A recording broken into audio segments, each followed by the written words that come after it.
Welcome back to yet another Siege News catch-up piece, where I'll be focusing entirely on everything coming with Siege's upcoming Operation Para Bellum, due to release sometime soon next month. So, without further ado, let's hit it off with a highlight of the two new defensive operators, Alibi and Maestro. Starting off with Alibi, what does she do?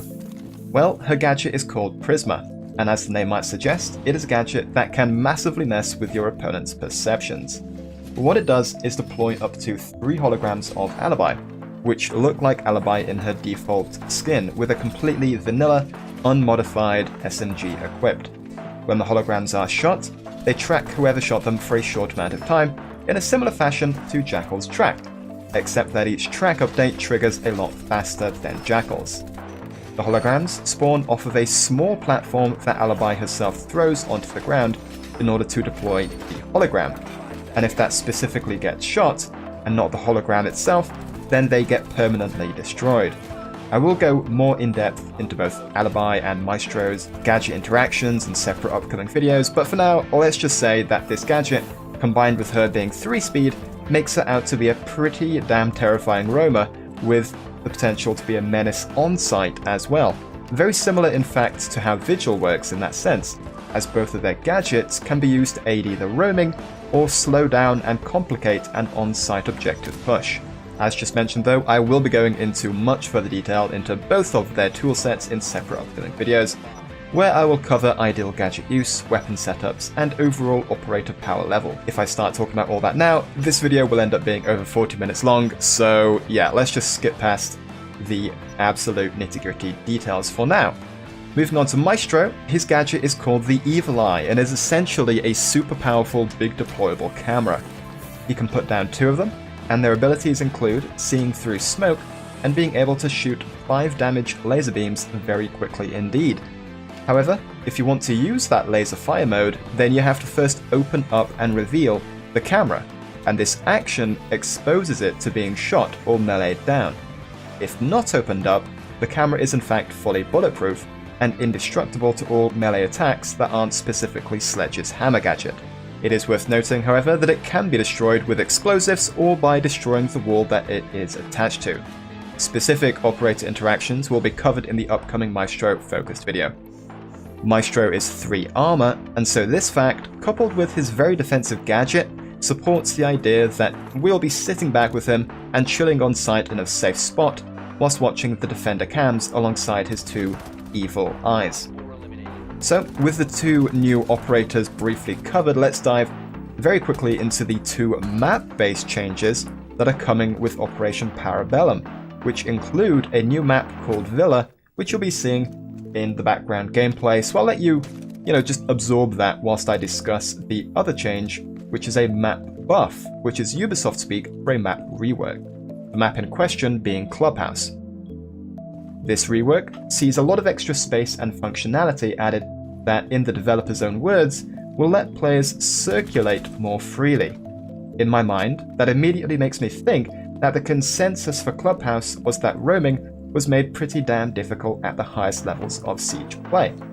Assuming that you were roaming upstairs, for example, you only ever had 1 set of stairs to go down to ground or basement level on, meaning that you could very easily be tracked down or dealt with by simply watching those stairs and pushing up. You could potentially nitro or impact a hole upstairs and cross over from one side of the map to the other by going outside, but that was a massive investment and risk on the roamer's part. By adding specifically a connecting corridor upstairs, the life of a roamer has been vastly improved on Clubhouse. And defending and holding taken sites has also been improved with the tweaks to the bar and pool area. I personally love the fact that the devs are willing to go back to an old map, admit their original design mistakes, and implement immediately beneficial tweaks and improvements to it. This is completely awesome, will make Clubhouse probably quite fresh again for the old-time players, and will no doubt make some pros quite happy as well. More map reworks, or map buffs if you really want to call them that, are planned for upcoming seasons. Hereford has definitely been in the pipeline in this regard for major changes, which is pretty exciting, as I can't wait to see what they will have done with that, as I personally quite enjoy playing Hereford for some weird, obscure reason. And of course, other maps will be in need of tweaking, so we'll see them, I'm sure, further down the line. Now onto operator buffs, of which there is really only one, that being the big change to Echo, where come Para Bellum, he will have 2 yokais instead of 1, but each will have 2 shots instead of 3. This is a really cool tweak that overall is definitely a buff, as having 2 drones means that one random Thatcher EMP won't be able to destroy all of Echo's gadget utility in one fell swoop. Having 1 yokai was definitely a design flaw that often was quite annoying for the Echo player, as sometimes just a random thing happening, like a fuse charge or a frag grenade, or even a very lucky shot from the other team, would take out your 1 yokai drone and leave you with very little to do as Echo but hold an angle or push the attackers if you were particularly pissed off. Having 2 yokais, assuming that you're splitting them up across the map, will definitely reduce the likelihood of this from happening and will encourage Echoes to more confidently roam the map with one of their drones for information gathering purposes, which I think will be pretty cool gameplay wise. Another change being implemented, and this is a very slight tweak, is to the operator speed system. What Ubisoft is doing is reducing the speed of 3 speed operators by a little, and also increasing the speed of 1 speeds by a little as well. Basically, just bringing all of the speeds closer together. This is pretty nice, actually, even if a very marginal change, as there is definitely a strong bias in Siege currently towards picking faster operators, as the advantages of increased mobility and peeking corners quicker than your opposition are really quite major in an actual match. Now, I'm not actually convinced that this change will massively change the state of the game and alter operator pick rates all that much, but just us knowing that Ubisoft is now aware of the issue and are willing to do things about it is certainly good to know for the future health of the game. Moving on, there is a new secondary gadget in town, and it is the bulletproof camera, which is more or less exactly what the name suggests. The details are that it is bulletproof from most frontal angles and can be easily destroyed if shot from the side or the underneath, as the bulletproof layer is facing directly to the front, and you can actually see it on the bulletproof camera model in-game if you get close to it and look at the side or beneath it. Melee attacks instantly destroy it regardless of angle that you hit it with the melee, and similar to Maestro's evil eyes, the camera can indeed see through smoke. Frost, Doc, Mute, Castle, Caveira and Vigil are due to lose an old secondary gadget to gain this one, and by and large, this is not an issue, as the old secondary gadgets were far less used than their alternatives. After all, when was the last time you saw a Caveira or Vigil not take impact grenades? You know, never, basically. However, one of these operators does actually lose a core gadget, in my opinion, with Frost, who loses her deployable shield in order to gain the bulletproof camera.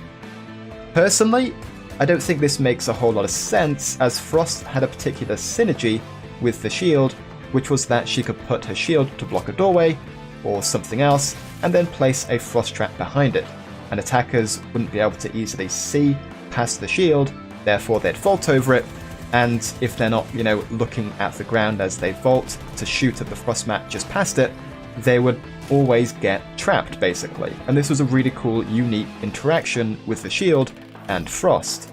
And Frost losing that kind of feels pretty bad, as she's not exactly the most picked operator at any level of play of Siege. I would much rather her losing her barbed wire in exchange for the bulletproof camera, as opposed to the shield, but hey-ho, Ubisoft apparently disagree. The last item that I've yet to cover is the counter-defusing mechanic for defenders.